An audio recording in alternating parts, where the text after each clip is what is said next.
ఇప్పుడైతే మీ వాక్యమును ధ్యానించాలని ఆశపడుతున్నాను. ఆయన నా మాటలు కేవలము నిష్ప్రయోజనము అయ్యా, నా యొక్క ఆలోచనలు కేవలము నిరుపయోగం. కేవలం మీ మాటను బట్టి మాత్రమే మీ మందిరంలో ఉన్నాం నాయన. మీరే మాతో మాట్లాడండి, మీ స్వరాన్ని వినిపింపచేయండి, మీ చిత్తాన్ని బయలుపరచండి. మీ ఉద్దేశముల చేత మీరు మాకు ఇచ్చిన ఈ దేహములతో మిమ్మల్ని మహిమపరచగలిగే కృపలోనికి నడిపించమని యేసయ్య నామమున ప్రార్థించి వేడుకొంచున్నాను తండ్రి, ఆమేన్. దేవునికి మహిమ కలుగునుగాక. దేవుని ప్రేమించి ఆయన పరిశుద్ధ సన్నిధిని చేరి వచ్చినటువంటి ప్రియ విశ్వాసులందరికీ మన ప్రభువును ప్రియరక్షకుడైన యేసుక్రీస్తు వారి పరిశుద్ధ నామములో శుభాలు తెలియజేస్తున్నాను. ప్రభునందు ప్రియులారా, దేవుని మహోచితమైన కృపను బట్టి ఈ మండల కాల శిలువ శ్రమల ధ్యాన కొడికలో మరి విశేషంగా ఈ 3వ దినములోనికి నడిపించబడిన మనం ఈ దిన ధ్యానము కొరకు ఏర్పాటు చేయబడినటువంటి పరిశుద్ధ వాక్య భాగాలను ఈ రీతిగా చదువుకున్నామండి. సంఖ్యాకాండము 6వ అధ్యాయం మొదటి 8 వచనాలు, మత్తయి సువార్త 10వ అధ్యాయము 24 నుంచి 33 వచనాలు. అంశము తల వెంట్రుకలు. మొదటి దినమున స్వరూపమైనను సొగసైనను లేని ప్రభువును, ఆ స్థితికి కారణమైనటువంటి మన యొక్క దోషాలను బట్టి ఆలోచన చేశాం. నిన్నటి దినమున తలను గురించి ఆలోచన చేశాం. అందులో ఉన్నటువంటి ఆత్మీయ బోధ, దాని ద్వారా దేవుడు మనకు తెలియజేసినటువంటి అనేక సంగతులు. ఈరోజు 3వ ధ్యానములో తల వెంట్రుకలు. మూలవాక్యం ఈ మత్తయి సువార్త 10వ అధ్యాయము 30-31 వచనాలు. మీ తల వెంట్రుకలన్నీ లెక్కింపబడి ఉన్నవి కనుక మీరు భయపడకుడి, మీరు అనేకమైన పిచ్చుకల కంటే. ప్రభు బోధిస్తూ దేహమును చంపేవారి గురించి మీరు భయపడొద్దు, దేహమును ఆత్మను నరకాగ్నిలో నశింపచేయు వానికి భయపడండి అని బోధిస్తూ, ఇదిగో 2 పిచ్చుకలు ఒక కాసునకు అమ్మబడును కదా, అయినను ఆయన్ను సెలవు లేకుండా వాటిలో ఒక్కటైనను నేలను పడదు. మీ తల వెంట్రుకలు అన్నీ కూడా ఏమై ఉన్నాయటండి? లెక్కించబడి ఉన్నాయట. మీరు అనేకమైన పిచ్చుకల కంటే శ్రేష్ఠులు కారా? ఒక ప్రశ్న. మీ నెత్తి మీద అంటే ఒక్కొక్కరి నెత్తి మీద ఒక్కొక్కలాగా ఉంటాయి. సగటున ఒక మనిషి నెత్తి మీద ఎన్ని తల వెంట్రుకలు ఉండొచ్చు? ఉంటాయి. యాజ్ పర్ రీసెర్చ్ ఒక సగటు అంటే ఆరోగ్యవంతమైనటువంటి ఒక మనిషి యొక్క నెత్తి మీద సగటున అప్రాక్సిమేట్గా సుమారుగా ఎన్ని తల వెంట్రుకలు ఉంటాయి? ఏమండి? అప్రాక్సిమేట్ అన్నది అందుకని లెక్కెట్టమన్నట్టు. అప్రాక్సిమేట్గా సుమారుగా సగటున అంటే అంచనా అంతే. యాజ్ పర్ రీసెర్చ్ 1,00,000 తల వెంట్రుకలు ఉంటాయండి. మిమ్మల్ని క్వశ్చన్లు వేసి నేను ముందుకు అనవసరంగా డ్రాగ్ చేయడానికి ఇష్టం లేదు.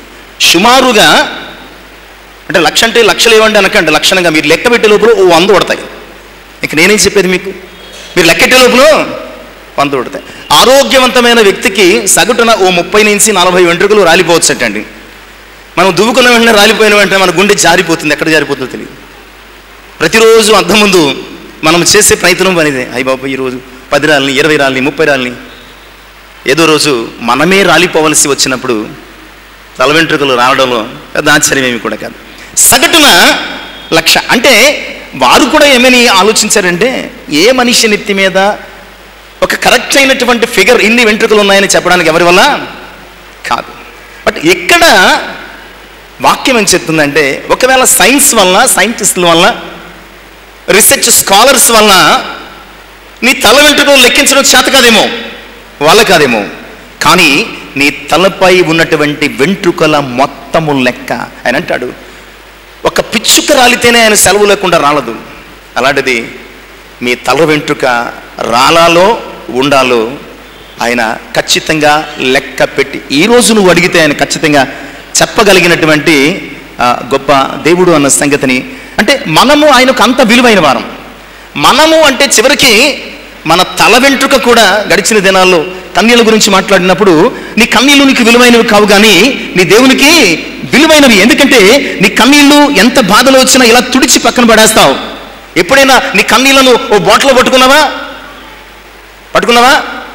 కానీ దేవుడు నీ కన్నీళ్లను బాటిల్లో పట్టుకున్నాడు. అంటే మన విషయంలో ఆయన ఎంత ప్రత్యేకమైనటువంటి శ్రద్ధ కలిగి ఉన్నారు, మన విషయంలో ఆయన ఎంత ప్రేమను కలిగి ఉన్నారు అంటే మన తల వెంట్రుక లెక్క కూడా ఏదైనా చీప్గా ఎవరైనా తిట్టడానికి, నువ్వెంత అనడానికి ఏం చేస్తాం మనం? చెప్పండి, పర్లేదు. మనం కూడా ఏదో రోజు అన్నాం, ఇలా తీసి ఇలా విసిరేస్తాం. పొద్దున్న 2 ఎంటుకలు వెళ్తే ఎడుతాం. ఎందుకు ఈ పౌరుషాలు అర్థం కాదు. ఎవరినైనా నువ్వెంత అనడానికి ఇలా తీసి పడేస్తాం. జుట్టు అలుస్తూ ఉంటే మాత్రం, జుట్టు అలిపోతూ ఉంటే బెంగపడతా ఉంటాం, బాధపడతా ఉంటాం, రకరకాల ప్రయత్నాలు చేస్తూ ఉంటాం. ఎందుకంటే మనకు జుట్టు అంటే అంత ఇష్టం. మన తలకు అనగా ఈ హెడ్కి సౌందర్యాన్ని, ఘనతను ఇస్తూ ఒక కిరీటంగా ఉండేది జుట్టు. సైకాలజీ ప్రకారం మంచి తల ఉన్న వారికి యొక్క కాన్ఫిడెన్స్ లెవెల్స్ బాగుంటాయటండి. నేను ఊరకనే ఊహించి ఏమీ చెప్పట్లేదు మీకు. యాజ్ పర్ సైకాలజీ మంచి తల ఉన్న వారి యొక్క కాన్ఫిడెన్స్ లెవెల్స్ ఎలా ఉంటాయండి? చాలా స్ట్రాంగ్గా ఉంటాయటండి, చాలా స్ట్రాంగ్గా ఉంటాయండి. మనిషి అన్నిటికంటే ఎక్కువ కాన్సన్ట్రేషన్ చేసేది ఏంటంటే తల మీదే ఎక్కువ కాన్సన్ట్రేషన్. అందుకనే మన భారతదేశంలో అమ్ముడయ్యే తల నూనెలకు ఎక్కడ కూడా అమ్ముడవు. మనం కొబ్బరి నీళ్ళలో ఏదో ఒక రంగు కలిపేసి ఇది రాసుకోమంటే అది రంగా రాసుకుంటే ఊడుతుందా వస్తుందా అని ఆలోచన చేసుకో, వెంటనే వెంటబడి రాసేసుకుంటాం. మన తల వెంట్రుకల మీద అంత శ్రద్ధ. నీకు శ్రద్ధ ఉండడంలో ఆశ్చర్యం లేదు, కానీ ఇక్కడ ఆశ్చర్యకరమైన విషయం ఏంటంటే నీ తల వెంట్రుకల మీద ఎవరికి శ్రద్ధ ఉంది? నీ దేవునికి శ్రద్ధ ఉంది. నీ తల వెంట్రుకలు ఎన్ని ఉండాలో, ఎన్ని రాలిపోవాలో, ఎంతవరకు ఉండాలో, ఎప్పటికి ఊడిపోవాలో, నీ తల వెంట్రుక రాలిపోవడం కూడా ఆయనకు తెలుసు.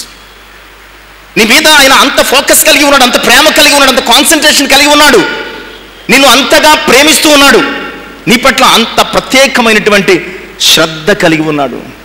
కొన్నాళ్ళకు బాగా ఊడిపోయిన తర్వాత ఈ లోపల చాలా ప్రయత్నం చేస్తాం. బాగా ఊడిపోయిన తర్వాత ఏం చేస్తామంటే, ఏమన్నా శ్రద్ధ పోనయండి పోయింది. బాగా ఊడిపోయిన తర్వాత ఏమంటే కొన్నాళ్ళకు ఏమండి పోనేయండి పోనివ్వండి, పోయిందని ఆపగలమా? వేదాంతంలోకి వచ్చేస్తాం. కొన్నాళ్ళకు వేదాంతం పోనివ్వండి అంటాం. కానీ దేవుడు అలాంటి కాదు. దేవుడు నీ తల వెంట్రుకల మీద కూడా చాలా శ్రద్ధ కలిగిన వాడు. నీ తల వెంట్రుకల విషయంలో చాలా ప్రత్యేకమైన ఆలోచన కలిగిన వాడు. ఎవరికి ఎలాంటి తల ఇవ్వాలో ఆయనకి తెలుసు. రకరకాల తలలు ఉంటాయి కదండి, రకరకాల తలలు ఉంటాయి. ఎందుకు ఇన్ని తలలో అందరికీ ఒక రకమైనటువంటి తల ఇచ్చేచ్చు కదా? ఆయన ఎంత ప్రత్యేకమైనటువంటి ప్రేమ కలిగిన వాడు.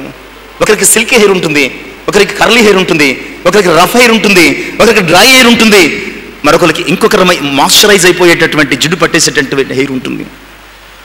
రకరకాల లక్షణాలు కలిగినటువంటి. ఇంకో విషయం తెలుసా? నీ తల వెంట్రుకలు ఎంత చరిత్ర ఉంచాడో తెలుసా? నీ తల వెంట్రుకలు ఆయన ఎంత చరిత్ర ఉంచాడో తెలుసా? మీకు అర్థమవుతుందా? చరిత్ర ఏంటంటే పుస్తకాల్లో ఉంటుంది కదా. చరిత్ర పుస్తకాల కంటే నీ తల వెంట్రుకలో. నీకు ఎక్కడైనా ఏదైనా చేసి తప్పించుకుని వెళ్ళిపోతే నీ తల వెంట్రుక ఒక్కటి రాలితే చాలు, నువ్వు పట్టుబడిపోయినట్టే. నీ తల వెంట్రుక ఒక్కటి దొరికితే చాలు, అది తీసుకెళ్లి ల్యాబ్లో పెట్టి DNA టెస్ట్ చేసి నువ్వెవరు, ఎక్కడ వాడు, నీ చరిత్ర ఏంటి, నీ మూలాలేంటి, నీ పుట్టు పూర్వోత్తరాలేంటి, అన్నీ కూడా వచ్చేస్తాయి. తల వెంట్రుకలో ఎంత ఘనత దాచాడు, తల వెంట్రుకలో ఎంత సైన్స్ దాచాడు ఆయన. నీ తల వెంట్రుకలో ఎంత అద్భుతమైన సంగతులు ఆయన నీకు చూపించాడు. నీ తల వెంట్రుక నీకు ఒకవేళ లెక్కలేదేమో, ఎలా తీసి అలా వేస్తావేమో, నీ తల వెంట్రుక లెక్క ఆయనకు తెలుసు. నీ తల వెంట్రుక స్వరూపం ఆయనకు తెలుసు. ఆయన నీ తల వెంట్రుకలని అంత ప్రత్యేకించి శ్రద్ధ తీసుకుని గుర్తించి ప్రత్యేకపరుస్తున్నాడంటే మరి నీ విషయమై ఎంత ప్రత్యేకత కలిగి ఉంటాడో ఆలోచించు. నీ విషయమై ఎంత ప్రత్యేకత కలిగి ఉంటాడో ఆలోచించు. మనకు సమయాన్ని బట్టి ఒక 7 సంగతులు ఈరోజు తల వెంట్రుకల గురించి పరిశుద్ధ గ్రంథం ఏం చెప్తుంది, ఏమి నేర్పిస్తుంది? మనం ఏమి మన తల వెంట్రుకల నుంచి మనం నేర్చుకోవడం ఏంటి అంటే, మన శరీరంలో ఉన్న ప్రతి అవయవము ద్వారా దేవుడు మనకు ఏదో ఒక పాఠాన్ని నేర్పుతున్నాడు. ఆయన ఊరకే ఏది ఎవరికి ఎప్పుడు కలుగు చేయలేదు. ఆయన ఒక ప్రత్యేకమైనటువంటి పాఠము ఈ తల వెంట్రుకల ద్వారా మనకి ఈరోజు నేర్పించబోతున్నాడు. మొట్టమొదటిగా 7 అంశాలు అన్నాం కదండి. ఒక్కొక్క అంశాన్ని మనము త్వరగా క్లుప్తంగా ధ్యానం చేయడానికి ప్రయత్నం చేద్దామండి. మొట్టమొదటి తల వెంట్రుకలు నాజీరు చేయబడినటువంటి తల వెంట్రుకలు. కొంతమంది కొన్ని ఎక్స్పెక్ట్ చేస్తుంటారు, చేయండి మంచిది, దేవుడు మీకు ఇచ్చినటువంటి నాలెడ్జ్. ఎక్స్పెక్ట్ చేయని వాళ్ళు మాత్రం మీరు జాగ్రత్తగా వినండి. మొట్టమొదటి తల వెంట్రుకలు నాజీరు చేయబడినటువంటి తల వెంట్రుకలు. న్యాయాధిపతుల గ్రంథము 13వ అధ్యాయము 5వ వచనం చదువుకుందాం. న్యాయాధిపతుల గ్రంథం 13వ అధ్యాయం 5వ వచనం.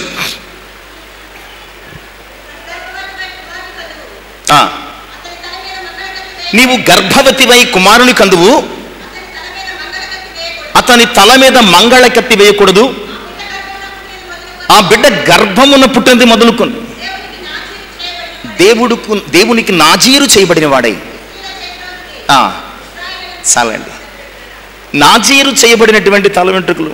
సంసోను పుట్టుక గురించి సంసోను మరి తల్లి దగ్గరకు వచ్చి, ప్రియులరా, దేవుని యొక్క ప్రతినిధి దూత చెప్తోంది, ఇదిగో నీవు గర్భవతివై ఒక కుమారుని కంటావు, అతడు పుట్టినది మొదలుకొని అతను తల మీదకు మంగళ కత్తి రాకూడదు, ఎందుకంటే అతడు నాజీరు చేయబడినవాడు.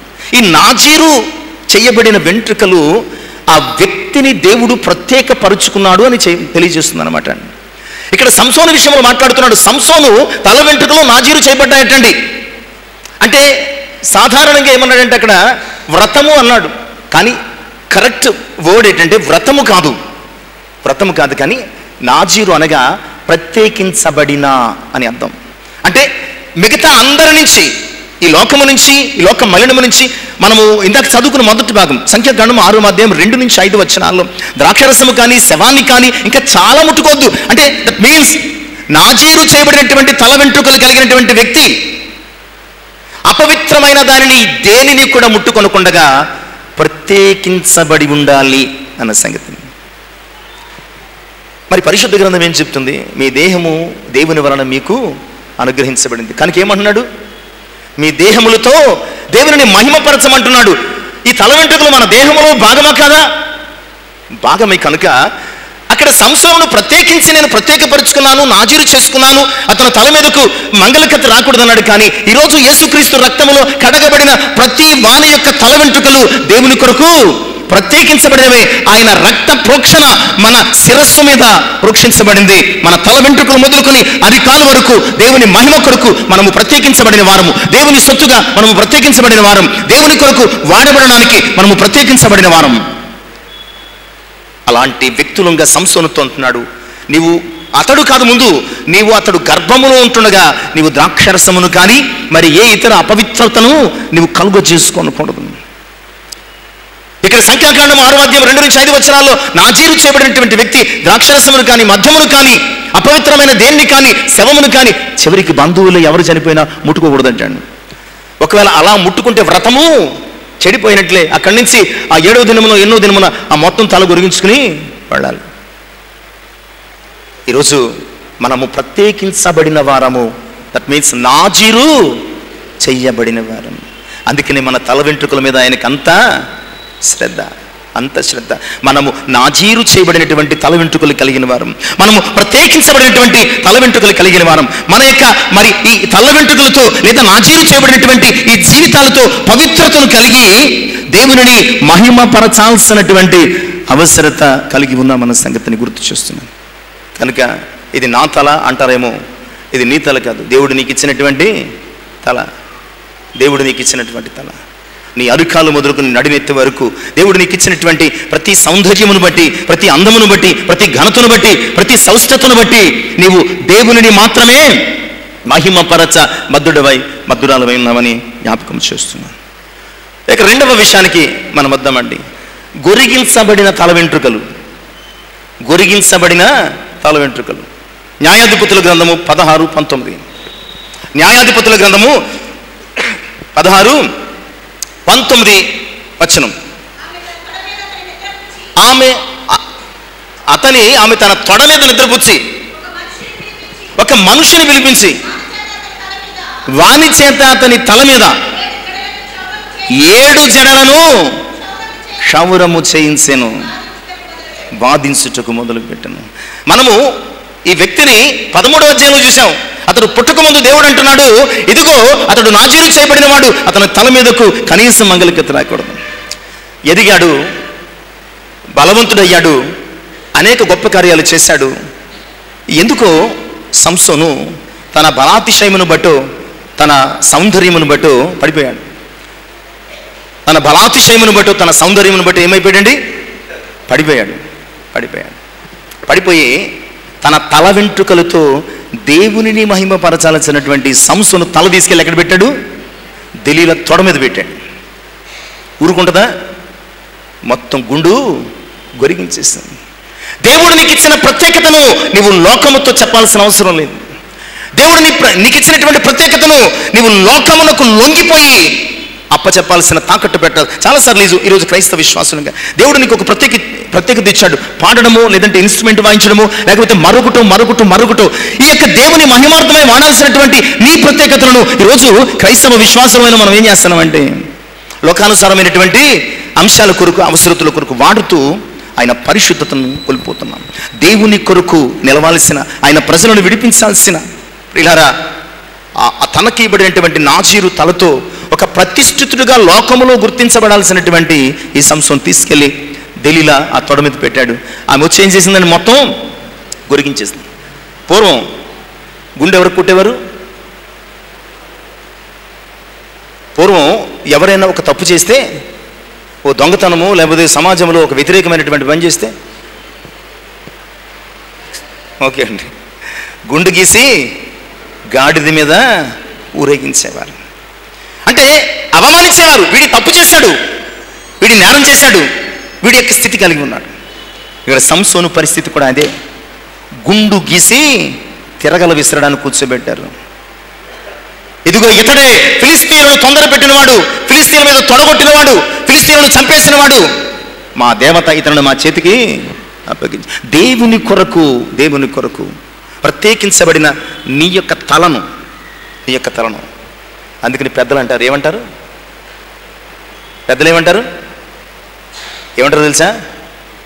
ఒరే జుట్టు చేతికిచ్చావు, ఇప్పుడు ఎందుకురా, ఎన్ని గంతులేస్తే ప్రయోజనం ఏంటి? ఇవ్వాల్సిన జుట్టు చేతికిచ్చేసాం. జుట్టు చేతికిచ్చిన తర్వాత ఇప్పుడు నువ్వు గెంతులేస్తే ప్రయోజనం ఏంటి? సంసోను కూడా దేవుని చేతిలో ఉండాల్సిన సంసోను తన జుట్టు తీసుకెళ్లి దెలీలాకి ఇచ్చాడు. దేవుని చేతిలో ఉండాల్సినటువంటి సంసోను తన జుట్టు తీసుకుని వెళ్ళి దెలీలాకి ఇచ్చాడు. ఊరుకుంటుందా? ఆడించింది. చివరికి తిరగాలి ఆడించాల్సిన దుస్థితికి సంసోను వెళ్ళిపోయాడు. దేవుని చేతికి ఇవ్వాల్సినటువంటి నీ జీవితాన్ని, నీ జుట్టును ఒకవేళ మనుషుల చేతికి అప్పగిస్తున్నావేమో, మనుషులు నిన్ను ఆడిస్తారు, నీతో ఆడుకుంటాడు. దేవుడైతే నిన్ను వాడుకుంటాడు, నీ ద్వారా ఆయన మహిమను తెచ్చుకుంటాడు. ఆలోచించు, నీవు నాజీరు చేయబడినటువంటి తల వెంట్రుకలు కలిగిన వ్యక్తిగా ఉన్నావా?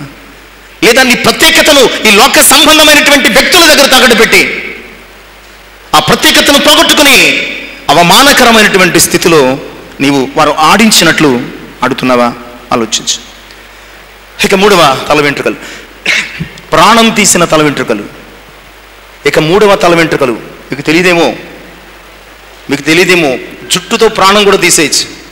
జుట్టుతో పెద్ద జుట్టు ఉందనుకోండి, పెద్ద జడ ఉందనుకోండి, ఆ జడ ఇలా పీక చుట్టూ తిప్పి ఏమొద్దు, జుట్టుతో ప్రాణాలు కూడా తీసేయచ్చు. ప్రాణం తీసినటువంటి తల వెంట్రుకలు. సమూయేలు 2వ గ్రంథం 18:9. సమూయేలు 2వ గ్రంథం 18వ అధ్యాయము 9వ వచనం. త్వరగా అంటుపోతున్నాయి బైబిల్స్. అందుకని అప్పుడప్పుడు ఉదయం కానీ, సాయంకాలం కానీ, మధ్యాహ్నం కానీ, అర్ధరాత్రి కానీ అప్పుడప్పుడు బైబిల్ తీసి చదవండి. అబిషాలోము కంచెర గాడిద మీద ఎక్కిపోయినప్పుడు దావీదు సేవకులకు ఎదురాయను. ఆ కంచెర గాడిద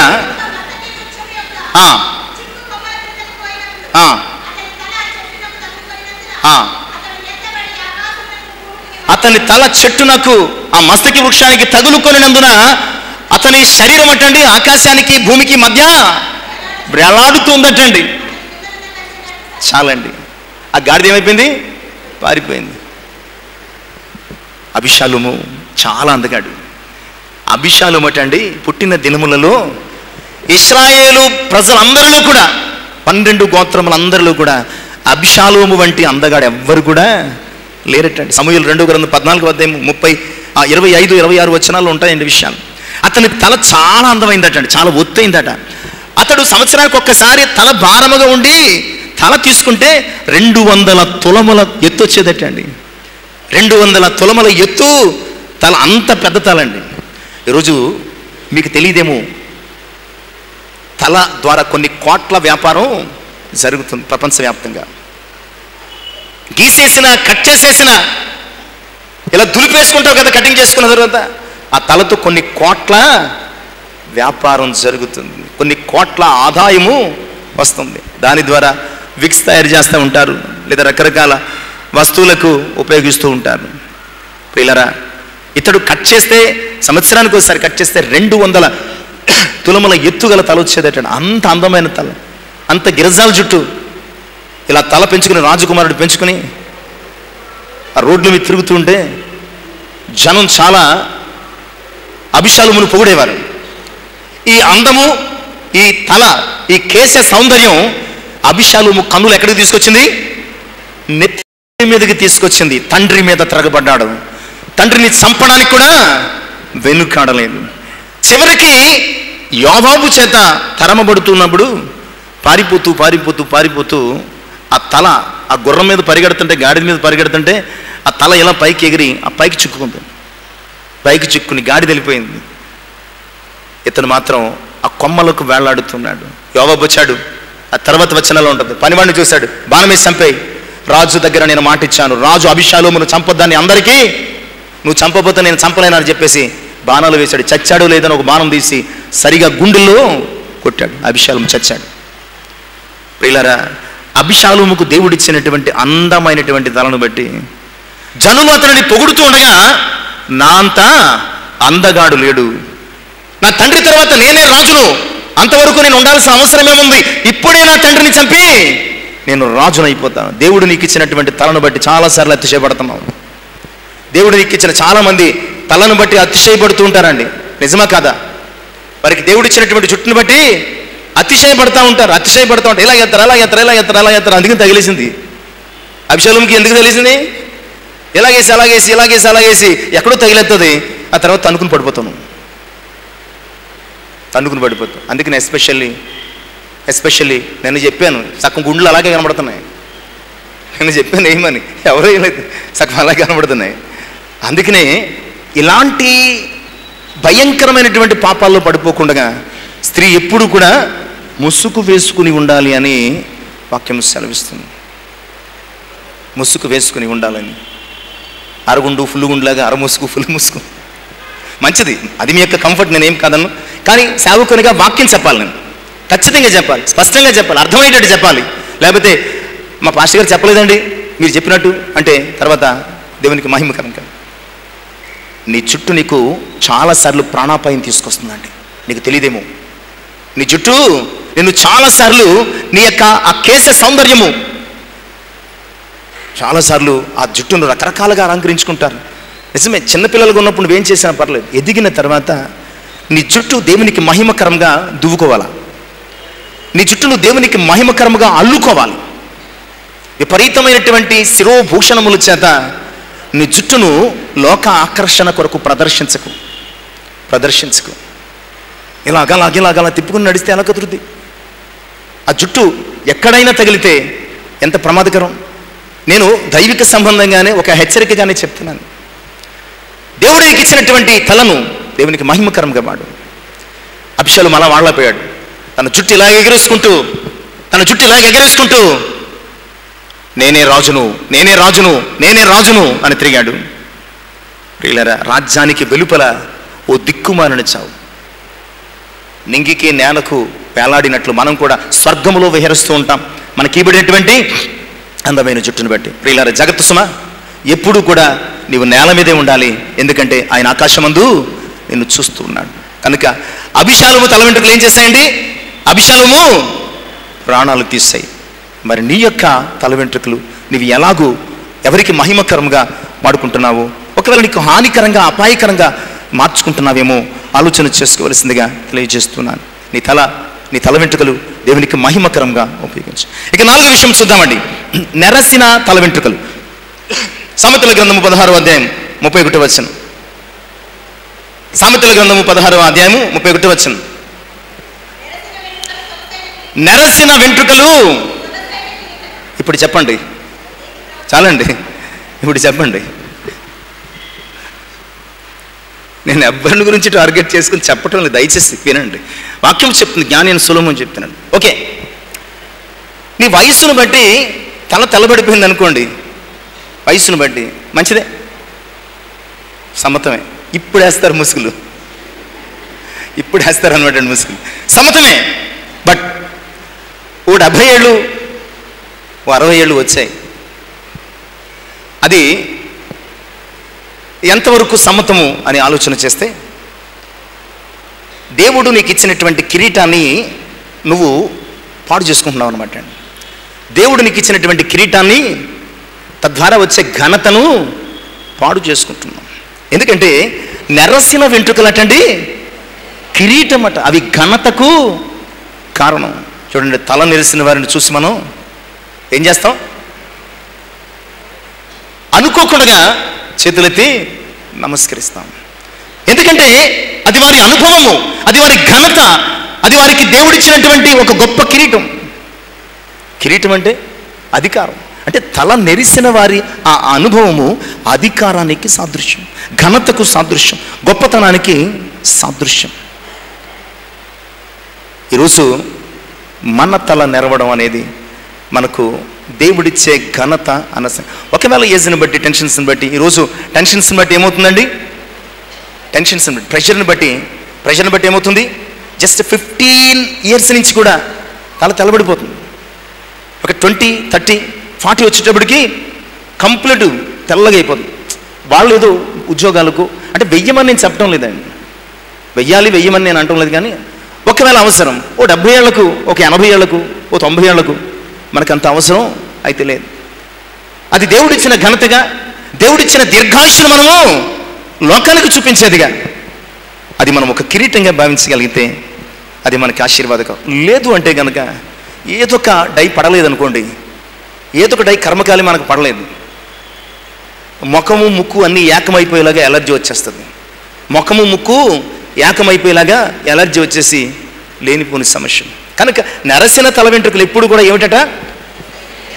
నెరసిన తల వెంట్రుకలు మన ఘనతకు, మన కిరీటానికి, గొప్పతనానికి కారణం. ఒకవేళ కాదు అంటే అది నీకు హానికరంగా మారిపోయే ప్రమాదం ఉంది. ఇక 5వ విషయం, 5వ రకపైన తల వెంట్రుకలు. నీవు మార్చుకోలేని తల వెంట్రుకలు. నీవు మార్చుకోలేని తల వెంట్రుకలు. మత్తయి సువార్త 5వ అధ్యాయము 36వ వచనం. మత్తయి సువార్త 5వ అధ్యాయము 36వ వచనం. త్వరగా చదవండి. తలతోడని ఒట్టు పెట్టుకునవద్దు, నువ్వు ఒక వెంట్రుకనైనను తెలుపుగా కానీ నలుపుగా కానీ చెయ్యలేవు. నువ్వు అనుకుంటావేమో ఏముందంటే రంగి హెత్తే తెలుపు అయిపోద్ది, నలుపు అయిపోద్ది అనుకుంటున్నావేమో. 4 సార్లు తలస్నానం చేస్తే మళ్ళీ మామూలు అయిపోద్ది. ఇక్కడ పర్మనెంట్గా మార్చలేమన్న సంగతిని చెప్తున్నాడు ఆయన. ఎంత పిచ్చి అంటే మనకు సమాజంలో ఉంది, తెల్ల వెంట్రుకలు ఉన్నవాళ్ళు నల్ల రంగు వేసుకుంటారు. పోన్లే, దాన్ని చాలా వరకు సమర్థించవచ్చు. ఏం కర్మ నీకు? చక్కగా నిగనగలాడిపోయి నల్ల వెంట్రుకలు ఉంటే ఆ పక్క ఈ పక్క తెల్ల రంగు పాముకుంటాం. చక్కగా నిగనగలాడే చక్కటి జుట్టు ఇచ్చాడు దేవుడు నీకు, నల్లటి నిగారింపగలిగిన జుట్టు.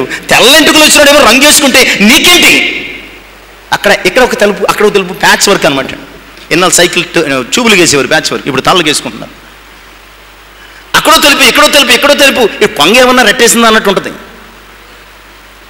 ఇది కొంగ రెట్టే ఫ్యాషన్ ఏమో. ఒకడేమో బూడిద రంగు వేస్తాడు, ఒకడేమో బార్గెన్, ఏదో రకరకాల రంగులు వచ్చాయి. ఈ మధ్య వింతగా చూశాను ఏదో ఫోటోలో, వాడు ఏకంగా వైలెట్ కలర్ వేసాడు. ఓరు బాబు నీ పిచ్చి తగలయ్యా అనుకున్నాను. ఏం వేసాడండి? వైలెట్ కలర్ వేసాడు. ఒక్కొక్కడిది ఒక్కొక్క పిచ్చి. కానీ వాక్యం ఏం చెప్తుందంటే, నీ తల వెంట్రుకలు నీకేం చెప్తున్నాయంటే, నీ జీవితంలో నువ్వేమీ మార్చాలివని చెప్తున్నాయి. మారిస్తే నీ దేవుడే మార్చాలా? నీ జీవితంలో దేనిని మార్చుకోలేవు. మార్చుకున్నాను అని సంబరపడితే కనుక అది తాత్కాలికమే. ఆయన క్లియర్గా చెప్తున్నాడు, ఒక తల వెంట్రుకను తెల్లగా కానీ నల్లగా కానీ చేయడం నీ వల్ల కాదు. ఇట్స్ హైలీ కాదు, ఇంపాసిబుల్ అంతే. There is no other question. నీ జీవితంలో ఏమీ మార్చలేని స్థితిని. అందుకే నేను చెప్తాను, నీ తల వెంట్రుకను కూడా మార్చుకోలేవు కదా, అంత బలహీనుడు కదా నువ్వు. నీ తల వెంట్రుక రంగును కూడా మార్చుకోలేవు, అంత నిస్సహాయుడు కదా నువ్వు. నీ తల వెంట్రుక యొక్క స్వభావాన్ని మార్చలేని నీవెందుకు అతిశయపడుతుంది? నీ దేవునికి అప్పగించుకో. ఆయన నీ ఆలోచనలు, నీ కార్యాలు, నీ కోరికలు ఆయన సఫలపరుస్తాడు, సిద్ధింపచేస్తాడు. కనుక ఈ మార్చుకోలేని ఒక వెంట్రుకను తెల్లగా కానీ నల్లగా కానీ చేయి. ఈ వెంట్రుక దేనికి సాదృశ్యం అంటే నీ జీవితంలో నీ అంతటా నువ్వు ఏమీ కూడా మార్చలేని నీ స్థితిని చూపిస్తుంది. నీవు దేవుని మీద ఆధారపడు, దేవుని నమ్ముకో, దేవుని మీద ఆనుకోగలిగితే ఆయన నీ జీవితం అంతటినీ కూడా మార్చగలిగినటువంటి సమర్థుడు అన్న సంగతిని వాక్యం ద్వారా జ్ఞాపకం చేస్తాం. ఇక ఆరవ విషయాన్ని కూడా మనం ఆలోచన చేద్దామండి. అభిషేకించబడిన తల వెంట్రుకలు ఏమనుకుంటున్నారు మీరు? ఏమండి? 133వ సంకీర్తన 2వ చరణం. 133వ సంకీర్తన 2వ చరణం. అది తల మీద పోయబడి అహరోను గడ్డమ మీదుగా కారి అతని అంగీల అంచు వరకు దిగజారిన అభిషేకించబడిన తల వెంట్రుకలు. అది అహరోను తల మీద పోయబడి. అహరోను తల మీద ఏం పోయబడిందండి? లేవికాండం 8వ అధ్యాయం 12వ వచనంలో అహరోను తల మీద ఏం పోయబడింది? అతడు యాజకునిగా ప్రతిష్ఠ చేయబడడానికి పరిశుద్ధ తైలము పోయబడింది. అది మొదలుకొని అతడు యాజకునిగా దేవుని కొరకు వాడబడ్డాడు. యాజకుడు అంటే దేవునికి నీ మానవునికి మధ్యవర్తి. దేవునికి నీ మానవునికి మధ్యవర్తి, ఒక వారధి, ఒక వంతెన. ఆ అభిషేక తైలము అతనిని ఒక వారధిగా, ఒక వంతెనగా మార్చింది. మనము చదువుకున్న 133వ సంకీర్తనలో మొదటి చరణం నుంచి ఇప్పుడు చదువుకుంటే కనుక సహోదరులు ఐక్యత కలిగి ఉండుట ఎంత మేలు, ఎంత మనోహరం, ఆ చిత్రాన్ని వర్ణిస్తూ ఉంటాడండి 2వ చరణం నుంచి. అది అహరోను తలపై పోయబడి అతని గడ్డమ మీదుగా కారి అంగిల అంచుకు దిగజారిన పరిమళ తైలము వలె ఉండును. ఎంత మనోహరమైన దృశ్యం. ఈరోజు ప్రియులారా, తల వెంట్రుకలు అంటే గుర్తొచ్చింది. ఇవి గొప్ప గొడవెడతాయండి.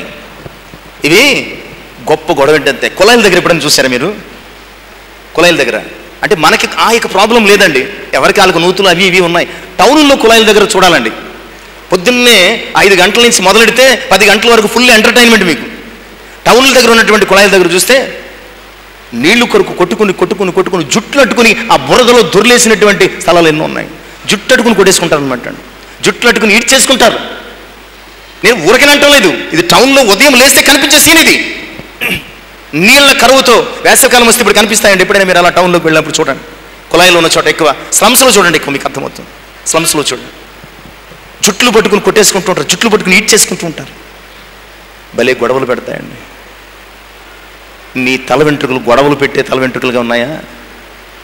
నీ తల వెంట్రుకలు ఎలా ఉండాలి అంటే అభిషేకించబడిన తల వెంట్రుకలు. దేనితో అభిషేకించబడిన తల వెంట్రుకలు?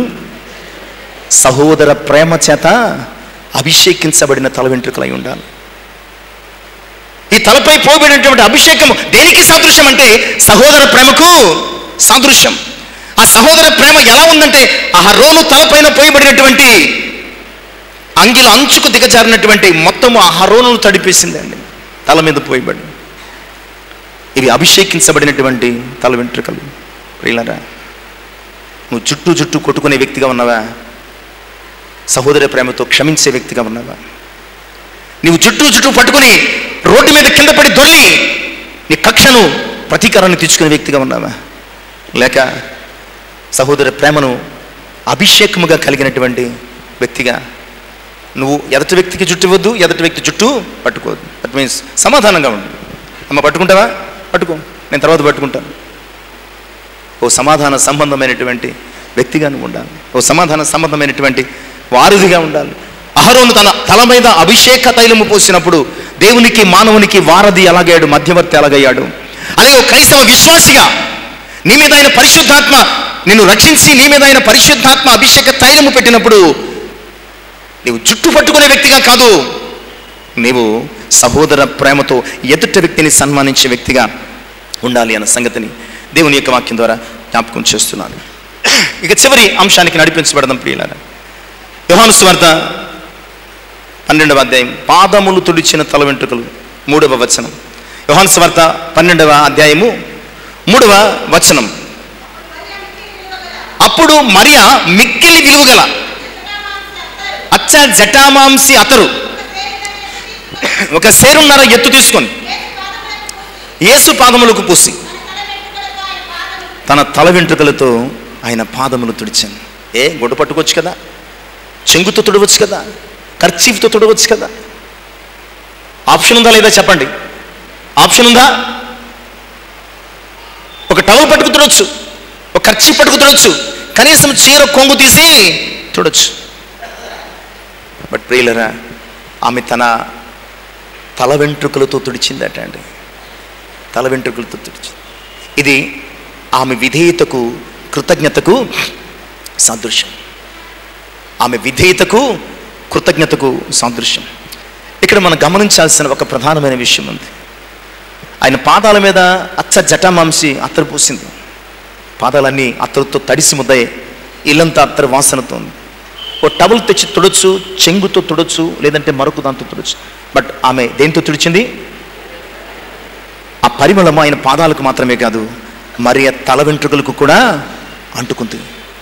ఆ పరిమళము ఆమె చేసిన కార్యం యొక్క పరిమళం, ఆమె చేసినటువంటి ఆ గొప్ప కృతజ్ఞతాపూర్వకమైనటువంటి చర్య యొక్క ఆ పరిమళము ఆయన పాదాలకు మాత్రమే కాదు ప్రియులారా, ఆమె తల వెంట్రుకలు కూడా అంటుకుంది. నీ తల వెంట్రుకలు అట్టి పరిమళ భరితమైనటువంటి తల వెంట్రుకలు కావాలి. అట్టి పరిమళ భరితమైనటువంటి తల వెంట్రుకలు కావాలి. మరి ఆ తల వెంట్రుకలు ఆయన పాదాలు తుడిచిన తల వెంట్రుకలు. నీ తల వెంట్రుకలు ఎవరి పాదాలను తాకుతున్నాయి? నీ తల వెంట్రుకలు ఎవరి పాదాలను తాకుతున్నాయి? ఆమె తల వెంట్రుకలు పరిశుద్ధని పాదాలు తాకాయి.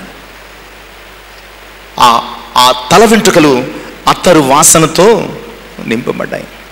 రోజు ప్రియులారా, నీ తల వెంట్రుకలు ప్రభువు నిన్ను పరిమళ వాసనగా చేశాడే, ఆ పరిమళ భరితమైనటువంటి స్థితిని కలిగి దేవునికి మహిమకరంగా ఉండాలి తప్ప ఏది పడితే దేనికి పడితే దానికి తల వెంట్రుకలను ఉపయోగించదు. ఎందుకంటే తల వెంట్రుక చాలా విలువైనది. తల వెంట్రుక చాలా ఘనతను, సౌందర్యాన్ని నీకు తీసుకొచ్చేది. ఆ సౌందర్యము దేవునికి చెందాలి, ఈ లోకానికి కాదు. దేవునికి చెందితే అది నీకు ఘనత అవుతుంది, లోకానికి చెందితే అది నీకు అవమానం అవుతుంది. నీ తల వెంట్రుకలు దేవుని చేతికిస్తే ఆయన నిన్ను చంకన పెట్టుకుని ఏమన్నాడండి? ఆయన చంకన పెట్టుకుని ఎప్పటివరకు ఎత్తుకుంటా అన్నాడండి? ముదిమి ఎలా తెలుస్తుంది? అదనమాట అండి. నీ తల వెంట్రుకలు దేవుని చేతికిస్తే ఆయన ముదిమి వచ్చే వరకు నేను ఎత్తుకుంటాడు. లోకానికి ఇస్తే 3 రోజుల్లో నీ పని ముగించేస్తారు. లోకానికి ఇస్తే 3 రోజుల్లో నీ పని ముగించేస్తారు. కనుక ప్రభునందు ప్రియులారా, తల వెంట్రుకలు 7 విషయాలు మనం చూసాం. ఈ విలువైన తల వెంట్రుకలు, నీ తల వెంట్రుకలు దేవుని కొరకు నాజీరు చేయబడ్డాయా, లేదా లోకములో నీవు చేసినటువంటి తప్పిదముల చేత గొరిగించబడ్డాయా? నీ తల వెంట్రుకలు ఒకవేళ నీ ప్రాణానికి హానికరంగా, నీ ఆత్మీయ జీవితానికి హానికరంగా ఉన్నాయా, లేదా నీ తల వెంట్రుకలు నెరిసినవై నీకు కిరీటముగా ఘనతను తీసుకొస్తున్నాయా? నీ తల వెంట్రుకలు దేవుని ప్రత్యేక సేవ కొరకు అభిషేకించబడినటువంటి సహోదర ప్రేమతో సమాధానము కలిగి ఉన్నాయా? అలాగే నీ తల వెంట్రుకలు ప్రభు పాదాలను అంటినటువంటి పరిమళ భరితమైనటువంటి వాసనతో ఉన్నాయా? ఆలోచించు. ఇవి ఎలాంటి తల వెంట్రుకలు కలిగి ఉన్నా? నేను ఫిజికల్గా లిటరల్లీ చెప్పటం లేదు. నీ తల వెంట్రుకలు సిల్కీనా, కర్లీనా, స్ట్రాంగా, రఫ్ఫా, స్మూతా, వీటి గురించి మాట్లాడటం లేదు. నేను ఆత్మీయ దృక్పథంలో ఆలోచించు. నీ తల వెంట్రుకలు నీ వ్యక్తిత్వానికి సదృశ్యాలు. నీ తల వెంట్రుకలు నీ డిఎన్ఏ అని చెప్తున్నాయి. నీ తల వెంట్రుకలు నీ హిస్టరీని చెప్తున్నాయి. అలాగే నీ తల వెంట్రుకలు నీ ఆత్మీయ జీవితాన్ని నీకు తెలియజేస్తున్నాయి. నీ ఆత్మీయ జీవితము తెలియజేస్తున్న నీ తల వెంట్రుకలను ఎవరి కొరకు వాడుతున్నాం, ఎవరి మహిమ కొరకు వాడుతున్నాం, ఎందు కొరకు వాడుతున్నాం, ఏ రీతిగా వాటిని ఉపయోగిస్తున్నాం ఆలోచించి దేవుడు నీకు కిరీటముగా పెట్టినటువంటి తల వెంట్రుకలను దేవునికి మహిమకరముగా ఆయన అధికారమునకు లోబడి వాడాల్సిందిగా జ్ఞాపకం చేస్తూ కొద్ది మాటలు ముగిస్తున్నాం. ఈ మాటలు మన యొక్క తల వెంట్రుకల యొక్క విలువ తెలిసిన వారమై దేవుని కొరకు, దేవుని మహిమ కొరకు వినియోగించుటకు మనల్ని సిద్ధపరచును గాక. ఆమేన్. తల నుంచి ప్రార్థన చేసుకుందాం. మహోన్నతుడైనటువంటి మా ప్రియ పరిశుద్ధుడ వందనాలు. ఇంతవరకు మాతో మాట్లాడు. నిజమేనైనా తల వెంట్రుకలు ఉదయం లేస్తే ఎన్నో తల వెంట్రుకలు రాలిపోవడం చూస్తూ ఉంటాం. అయ్యో రాలిపోతుంది, కానీ మీ సెలవు లేకుండా ఒక్క తల వెంట్రుక కూడా రాలేదని వాక్యం సార్. అయ్యా మేము ప్రతిదానికి తీసి పారేసే పనులకు తల వెంట్రుకను చూపిస్తామయ్యా, కానీ ఆ తల వెంట్రుక మీ లెక్కలో ఉందన్న సత్యాన్ని గ్రహించి మేము మీ చిత్తాన్ని గౌరవించలేం. విన్న వాక్యం అయ్యా, ఇదిగో ప్రభు మీరు మాకు ఇచ్చిన తల వెంట్రుకలతో మా వ్యక్తిత్వాన్ని ఈ లోకానికి చూపించి మిమ్మల్ని మహిమపరచగలిగే భాగ్యంలోనికి నడిపించడానికి సహాయం చేయండి. యేసయ్య నామమున ప్రార్థించి వేడుకొంచున్నాను తండ్రి. ఆమేన్. దేవునికి మహిమ కలుగును గాక.